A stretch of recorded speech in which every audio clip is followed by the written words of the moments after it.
చూడు ఈ మనిక గమ్మని ఏమన్నది, ఎప్పుడు కొట్టడమే వాడిని, కొట్టుకోవడం కొట్టుకోవడం కొట్టుకోవడం, ఏం పనిలే. ప్రశాంతంగా అంత పెద్ద గార్డెన్ ఉంది మీకు, తింటారు ఆడుకోకుండా ఇంకేమిరా బొమ్మలు తెచ్చేస్తే, ఎప్పుడు కొట్టుకోవడమేనా? మణికమ్మ ఇంతేగా. వాడు చూడండి నింజాగాడు, ఎక్కడ్రా చూస్తాను,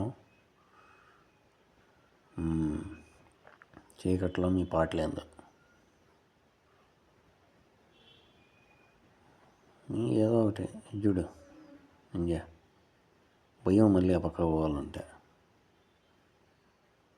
ఏదో దొరికింది వాడికి, తింటాడు. ఏం వేసుకున్నారు నోట్లో? ఏదో పురుగో పుట్రో. ఈ చూడు ఈ అమ్మాయి ఇది మణికమ్మ వదిలేయవాడిని. ఎప్పుడు గొడవ పడాలని చూస్తా, ఎందుకు అంట. లాస్ట్ వాడికి తన్నించుకొని మళ్ళీ పక్కకు వచ్చాయి. ఇంతకాడికి ఎందుకు గొడవ పడ్డాం చెప్పు, తప్పు కదా.